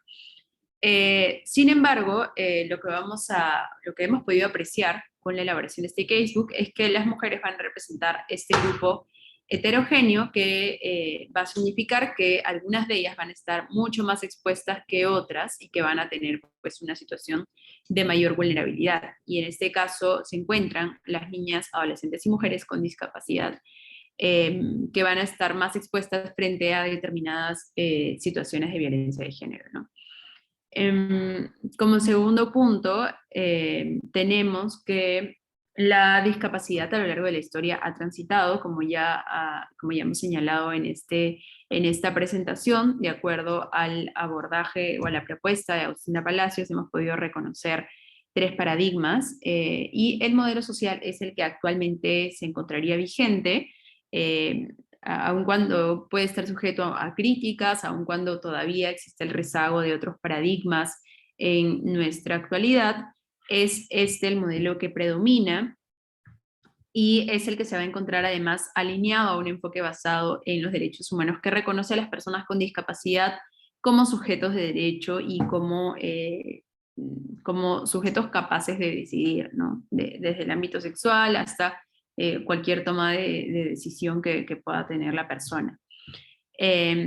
Y esto va a ser importante para entender que la discapacidad no es pues un problema de la persona, sino es más bien un problema de la sociedad, es un problema que se origina por las barreras que va a presentar la sociedad, desde distintos espacios, por supuesto, de nivel arquitectónico, en el acceso a la justicia, que tienen que ver con los estereotipos, entre otros, pero es el espacio en el que identificamos los problemas para entender una situación de discapacidad, ¿no? Y no en la propia persona por la condición que tenga. Siguiente diapositiva, por favor. Como tercera conclusión, hemos identificado también que pues, existe un amplio marco jurídico a nivel internacional y nacional en materia de violencia contra las mujeres, y sobre esta materia de discapacidad y este enfoque social de la discapacidad. Sin embargo, lo que podemos apreciar es que justamente a raíz de este rezago o estos rezagos de anteriores paradigmas de la discapacidad, como el modelo de presidencia, como el modelo médico, se van a mantener presentes hasta el día de hoy todavía muchos estereotipos o prejuicios asociados a la discapacidad, estereotipos que por supuesto van a ser peyorativos y que solo van a significar una limitación para el ejercicio de derechos de las personas con discapacidad y entre ellos por supuesto de las mujeres con discapacidad. Y eso va a repercutir específicamente en casos como este de violencia, porque se impide que se comprendan las situaciones particulares de violencia a través de este enfoque interseccional. Como siguiente punto, como siguiente conclusión, tenemos que se identificaron estos estereotipos y prácticas que no necesariamente se alineaban al modelo social de la discapacidad y tienen que ver con la referencia a la discapacidad y un lenguaje inadecuado, como ya hemos visto, señalándose que se está frente a una enfermedad, a un problema. Por otro lado, las pericias psicológicas y psiquiátricas como cuestiones medulares en el análisis de los casos, nuevamente repitiendo este paradigma médico, que además pues, contraviene la regulación y los avances en ese sentido, ¿no? Partiendo desde la propia definición de la discapacidad, no resultaría adecuado basarnos únicamente en este aspecto médico para entender la discapacidad, y menos aún colocándolo como una cuestión principal dentro del análisis de los casos. Como siguiente punto, hemos identificado la falta de entendimiento integral sobre la situación diferenciada en razón de género, discapacidad y edad. Esto es algo que lo comentamos como muy ausente en las sentencias que pudimos revisar. Como siguiente aspecto, también tenemos el deficiente análisis del consentimiento en los delitos contra la libertad sexual. Esto a consecuencia de la aplicación de estos estereotipos que hacían referencia más bien, y esto me lleva al siguiente punto, a este erróneo entendimiento del bien jurídico protegido en estos delitos de violación sexual, ¿no? Ya no hablando de un consentimiento en el ámbito de la libertad sexual, sino hablando de una indemnidad sexual que va a buscar más bien proteger frente a una ausencia de este consentimiento, ¿no? Y por último, hemos visto también que este dictado de medidas va a resultar insuficiente por estas características especiales que puede tener el caso y que requieren nuevas medidas, medidas que se adicionen a las que se están dictando en las sentencias, pero que permitan dar una solución mucho más completa al caso. Porque, como ya hemos señalado, debe tomarse en cuenta que a veces el agresor va a tener, pues, o va a representar tal vez no solamente pues, ser el agresor de esta situación de violencia, sino también puede representar una función que se venía desarrollando y que le permitía, por ejemplo, garantizar algún derecho a la mujer con discapacidad. Entonces, esos aspectos deben ser analizados desde o con esa mirada o con ese enfoque para poder dar una medida mucho más ajustada, mucho más adecuada, ¿no? Siguiente, por favor.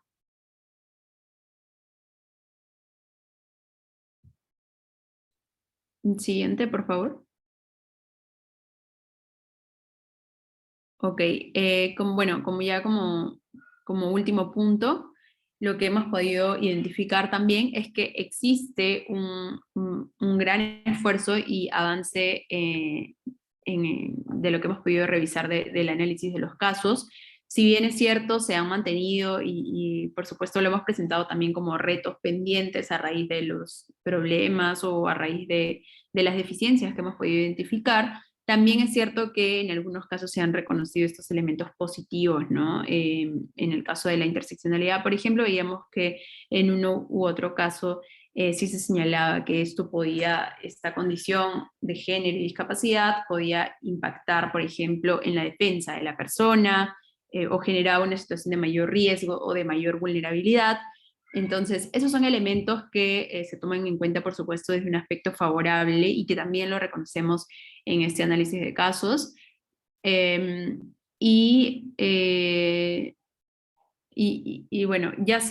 otro de los aspectos que hemos podido ver es que ya se empieza a incorporar además esta nueva visión o este enfoque social que está más alineado a una mejor protección de derechos humanos de las mujeres con discapacidad, ¿no? Y asociado, por ejemplo, con los estándares internacionales que tienen que ver con la Convención sobre Derechos de Personas con Discapacidad, con las observaciones generales que ha podido emitir también el Comité sobre Derechos de Personas con Discapacidad y otros instrumentos que sean de utilidad desde este enfoque. Y a partir de todo eso es que se identificaron 4 retos para poder tener un mejor análisis en este tipo de casos.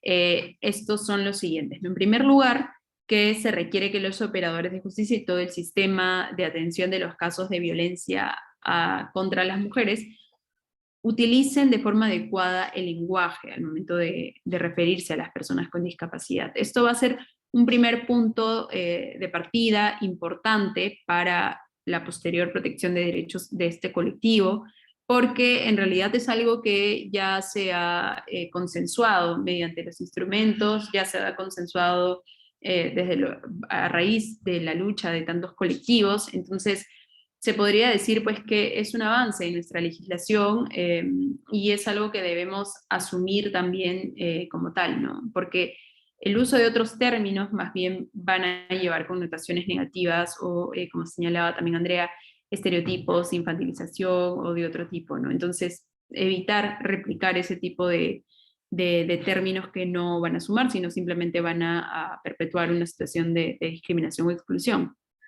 Como segundo punto, como segundo reto, tenemos que los operadores identifiquen las situaciones de riesgo específicas que enfrentan las niñas, adolescentes y mujeres con discapacidad y las violencias concretas que enfrentan aquellas para un adecuado análisis de los casos, ¿no? Si bien es cierto, desde la ley 30364 tenemos una diversidad de tipos de violencia y tenemos además algunos ejemplos para poder entender qué comprende cada tipo de violencia, también es cierto que las mujeres con discapacidad van a atravesar o van a enfrentarse a ciertas situaciones que también van a configurar violencia, pero que no necesariamente está visibilizado desde los avances en materia del sistema de protección frente a la violencia, ¿no? Entonces, va a ser importante que podamos llegar a ese tipo de análisis o de identificación si es que tenemos atrás este proceso, ¿no? de uso de términos adecuados, de erradicación de estereotipos, y eso nos va a permitir tener una mejor visión en ese sentido. Como tercer punto, que los profesionales que participen en esta ruta de atención de los casos de violencia puedan solicitar y o dictar medidas de protección idóneas para la situación concreta de riesgo. Esto ya lo hemos profundizado, pero sí será importante que se pueda mejorar en ese sentido, ¿no? Para que finalmente ya no se repitan estas situaciones de violencia hacia estas mujeres sobrevivientes, o que ya no se incremente la cantidad de víctimas o sobrevivientes de violencia, ¿no? Y como último punto es el hecho de poder tener también flexibilidad para poder adaptar los procedimientos, porque tampoco es que exista, y tampoco es algo que proponemos desde el Casebook, que se tenga pues una lista cerrada sobre qué acciones se pueden tomar para llevar un caso de la manera mucho más adecuada. Podemos acercarnos a ciertos lineamientos, pero como ya hemos reiterado también en este espacio, va a ser importante tener la participación también de la mujer con discapacidad, de la persona con discapacidad, para poder conocer cuáles son esas necesidades, qué medidas anteriores esa persona conoce que resultan mucho más eficientes o mucho más adecuadas, y es a partir de esa comunicación y de ese trabajo conjunto que las medidas cada vez más van a ser mucho más adecuadas o mucho más acertadas, ¿no? Entonces, tener flexibilidad también en ese sentido a fin de que se garantice su derecho a la comunicación y a la defensa en el proceso de la manera más adecuada, ¿no? Eso sería todo entonces con relación a las conclusiones, y vamos a pasar ahora a un espacio de preguntas. Sí, y de hecho aprovecho para ir respondiendo una de las preguntas que había colocado Tito Saúl Vega, y nos había puesto ahí, bueno, ¿cómo podría determinarse si hubo o no consentimiento de un caso de violencia sexual que sufrió una adolescente de 14 años con discapacidad auditiva que no sabe lengua de señas? Y de hecho esta es una pregunta muy importante porque nosotros hemos visto estos casos cuando hemos elaborado el casebook, y el tema del consentimiento, como yo lo mencionaba en temas de violencia sexual, es fundamental. Y es muy complejo, no podemos como tener una respuesta genérica, pero lo importante es que hay que seguir algunos pasos y algunos criterios para analizar el consentimiento, y luego, Maribel, te damos la palabra para que puedas meter tu pregunta. Y aquí es que cuando estamos hablando de este caso concreto que nos plantean, hablamos de vulnerabilidad específicamente porque estamos hablando de una mujer pero que además es adolescente, entonces estamos hablando del género, de la edad y de la discapacidad, ¿no? Que es discapacidad visual. Y esto ya nos levanta una alerta para identificar y que nos va a llevar como operadores, como operadoras a identificar factores de riesgo específico, ¿no? Por la edad, por la discapacidad y por el género frente a la violencia sexual. Entonces, este va a ser el marco de análisis del consentimiento, ¿no? Y aquí el punto es que a donde no podemos ir, y eso era lo que un poco desarrollábamos en la presentación, es no podemos irnos al todo o nada, ¿no? Que hay una aproximación que si es o consciente o no consciente, ¿no? De forma genérica, sino que hay que hacer como un análisis situacional, ¿no? Y cuando pensamos, por ejemplo, en una persona con discapacidad visual que no, o discapacidad auditiva que no sabe lengua de señas, o en general una persona que no se comunica a través de un lenguaje específico, siempre es importante analizar cómo se comunican las personas y cómo comunica sus deseos y sus necesidades en el día a día, ¿no? Es una persona que comunica sus deseos de alguna u otra manera, independientemente de la lengua o no, y si es así, ¿cómo lo comunica, no? Por ejemplo, hay un caso de una persona que tenía parálisis cerebral, y podía mover como un poco los dedos, y esta persona se comunicaba de esa manera, ¿no?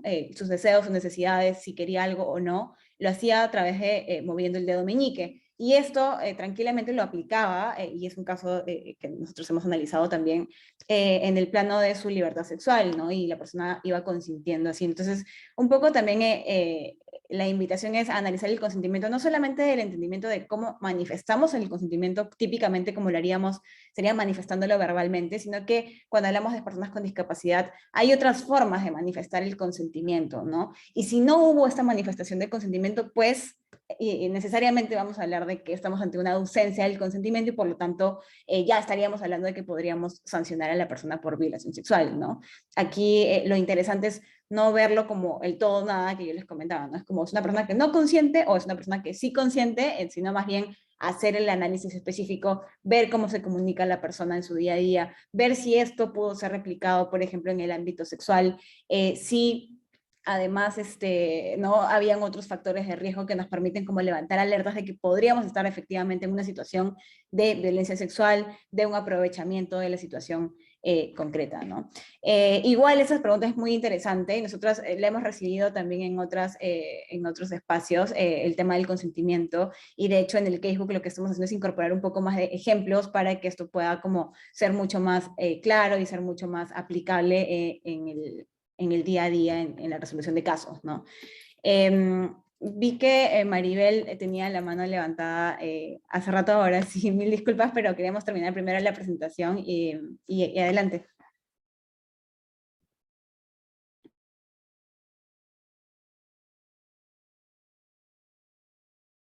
O quizás Gabriela, de repente Maribel se anima después. Sí, Gabriela Ramírez.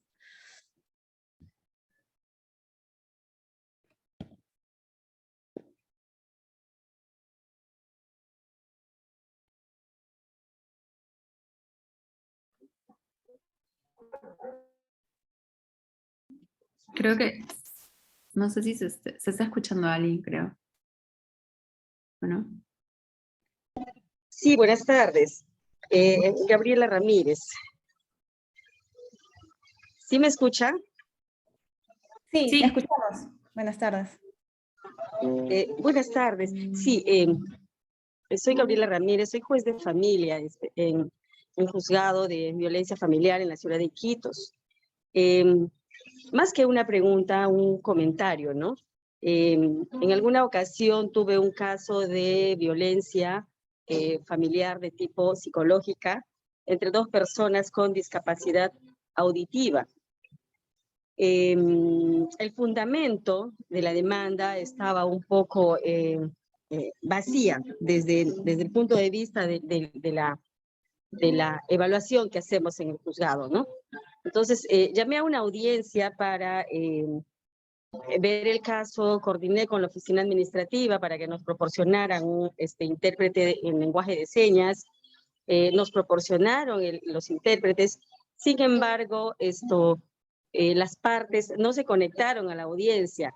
Lo digo con con cierta tristeza, ¿no? Porque realmente me hubiera gustado mucho poder contactar eso, poder facilitar en cuanto había un intérprete de lengua de señas que podía aclararnos el panorama, ¿no? Respecto a la denuncia que se había efectuado, ¿no?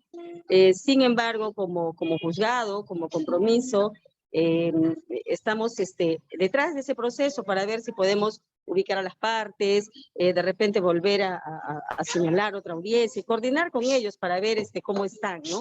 Cuando se dicta una medida de protección, normalmente se hace patrullaje, cuando no se dicta únicamente se envía al Ministerio Público para los fines que correspondan, así nos dice la ley, ¿no? Entonces eso les quería comentar como una experiencia un poco triste en mi caso, ¿no? Porque sí me hubiera gustado que se conectaran y poder realizar la audiencia con un intérprete en lenguaje de señas, ¿no? Felicitarle además por su exposición y gracias por escuchar mi opinión. Muchas gracias, doctora, y creo que también complementar esa observación que usted hace para visibilizar un poco más la situación de violencia que pueden atravesar las personas sordas, ¿no? Las personas con discapacidad auditiva. Y es que en realidad muchas veces el problema de comunicación que hay con una mujer sorda parte por esta barrera de comunicación. Empieza desde la propia familia, empieza desde el propio espacio interno, desde el propio espacio inicial, que hace que los casos de violencia lleguen difícilmente a acceder al sistema de justicia, ¿no? Entonces, yo quería agregar un poco este comentario porque es una barrera que se mantiene todavía muy presente. No hay mucho acceso a la justicia hacia este colectivo. Justamente por esta barrera de comunicación que es bastante grande desde los propios entornos personales, familiares de la comunidad, ¿no? Y sí, que también considerar positiva este esfuerzo de seguir buscando contactar a las partes para poder seguir, pues, o continuar con el proceso judicial. Muchas veces es un camino largo que va a requerir de mucho esfuerzo porque digamos, la sensibilización en materia de discapacidad es todavía muy deficiente y en ese sentido la preocupación de las barreras que puedan presentarse en los propios procesos judiciales también es todavía muy grande, ¿no? Entonces, si ya es difícil ser parte de un proceso de violencia, muchas mujeres con discapacidad también nos han compartido que es bastante desmotivador llegar ya han tenido casos anteriores y entonces es bastante difícil o desmotivador toparse con múltiples barreras dentro del propio proceso que tienen que ver ya también con la discapacidad. Y esa dificultad que usted también nos comenta de poder encontrar un intérprete de lengua de señas es también algo preocupante y es parte de nuestra realidad, ¿no? El registro de intérpretes en nuestro país es todavía muy escaso. Entonces, tampoco hay la posibilidad, por ejemplo, en muchos casos, de llegar a contactar a un intérprete para realizar la audiencia, ¿no? No recibimos respuesta o no se cuenta con una cantidad suficiente de intérpretes que puedan estar presentes en estos espacios. Entonces, es parte de un problema estructural grande, pero que sí es importante visibilizar y en todo caso llevar al sistema de justicia cada vez más, ¿no?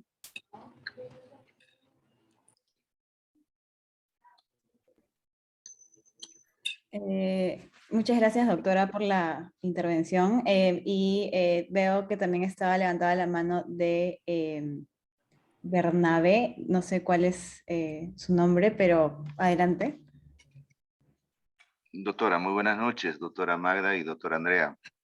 En primer término, felicitar por sus exposiciones, que ha sido muy didáctico y gracias por ese aporte que nos ha ilustrado el día de hoy. Simplemente, tal vez preguntarles, ya que ustedes han realizado investigación respecto a estos temas, es verdad pues que en el ámbito judicial todavía hay cierta incipiencia en el manejo de estas barreras. Esto es en el tema de acceso a la justicia, por ejemplo, como el uso adecuado del lenguaje sencillo, entendido como un lenguaje horizontal, ¿no? También estos estereotipos que siempre suelen darse. Sin embargo, esta flexibilización que debe darse en todos los procesos obedece pues para su cabal cumplimiento a una política de Estado, ¿no? Imagínense, por ejemplo, en Distrito Judicial de Cono Norte, mismo Lima, Cono Sur, hay más de 22.000 medidas de protección y yo no sé si eso es suficiente para 10 jueces, 20, 15 jueces, ¿no?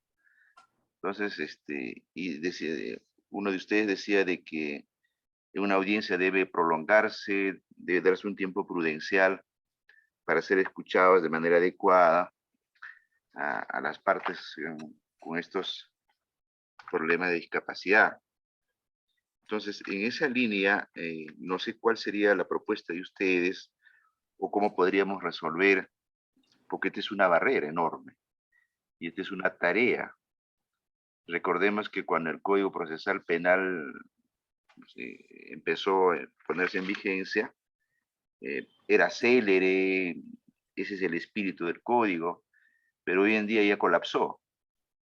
Y no sería raro también con esta ley, ¿no?, de 30.364, sucede lo mismo, porque requiere más órganos jurisdiccionales y eso es una política de Estado, ¿no? A diario vemos niños en la calle en abandono moral, material, personas en abandono. Eso todos nosotros verificamos día a día, pero eso no va a resolver el Poder Judicial, ¿no es cierto? El primer contacto que tiene cualquier inconveniente del acceso a la justicia parte por la policía, Ministerio Público, y hoy en día el Ministerio Público no hay fiscales especializados en tema de agresiones o personas con discapacidad para que pueda haber atención. Entonces, otra barrera también, ¿no? No sé qué opinión les merece, doctoras, al respecto, ¿no? Eso era mi comentario, tal vez. Muchas gracias por su atención. Muy amable.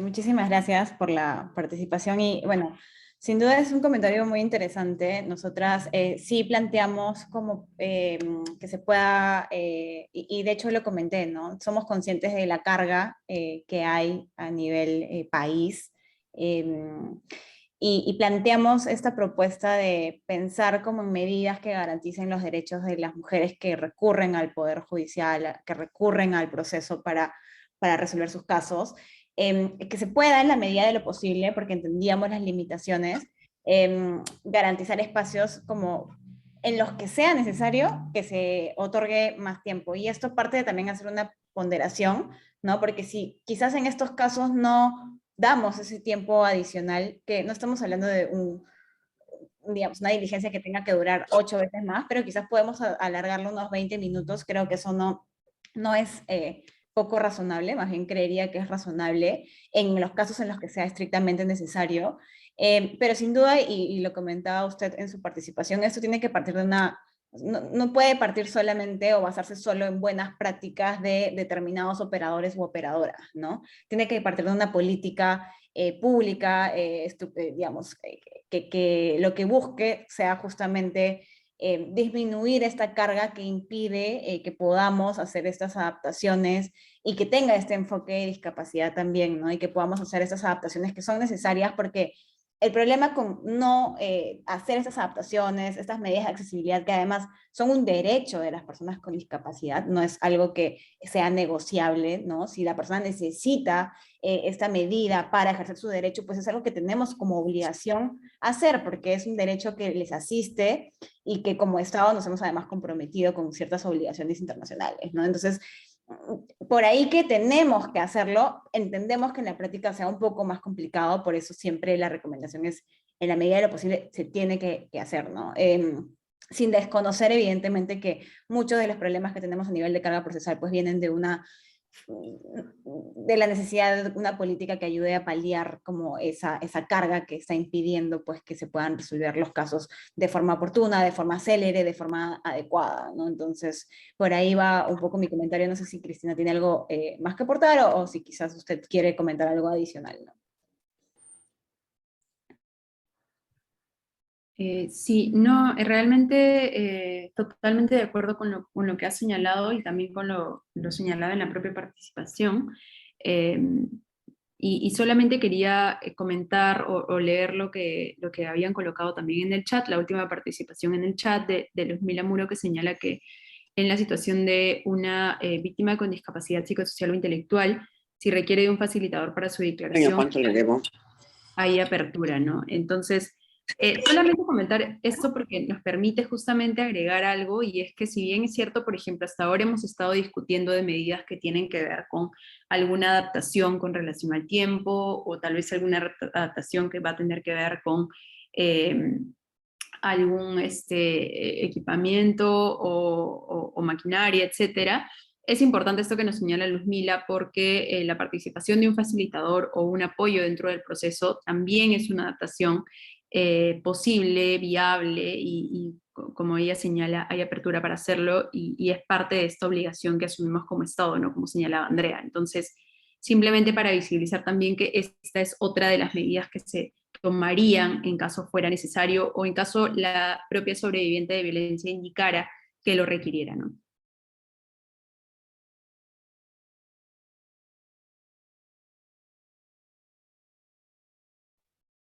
Y me parece que no hay más preguntas. Creo que la manito levantada de Bernabé creo que es de la participación anterior. Sí, igual pueden hacernos las preguntas, o bien sea levantando prendiendo sus micrófonos, o también lo pueden dejar por el chat. Por el chat. Uh-huh. Y igual nosotras, digamos, el objetivo de esto es además presentarles el casebook, los principales hallazgos que hemos tenido, y la idea es poder compartirles ese instrumento para que, si pueden leerlo y dar algunas recomendaciones o sugerencias adicionales, pues les vamos a enviar un documento para que puedan enriquecer este producto, que es la idea de estas sesiones, ¿no? Así que bueno, yo creo que igual nos quedamos unos minutos esperando a ver si alguien más tiene alguna duda o algún aporte. Sí.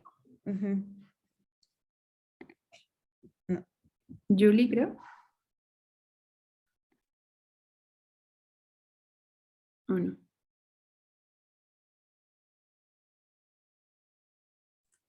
Hola, Yuli, ¿estás ahí conectada? Si no, para poder finalizar la Sí, yo creo que sí, vamos a dar ya por finalizada el Buenas noches. foro.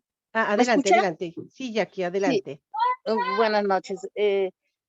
Solamente para hacer referencia, me parece que la última parte que se han referido es a los ajustes razonables, ¿no? Que es una medida que tiene que darse en todo proceso de la participación de las personas con discapacidad, ¿no? Y también en los procesos judiciales. Muchas gracias. Sí, totalmente de acuerdo. Es parte de las obligaciones también que tenemos como Estado y dentro del proceso judicial, porque van a permitir, pues, el ejercicio de un derecho tan importante dentro como el de tutela jurisdiccional efectiva, ¿no? El derecho a llevar este proceso judicial de la manera más adecuada.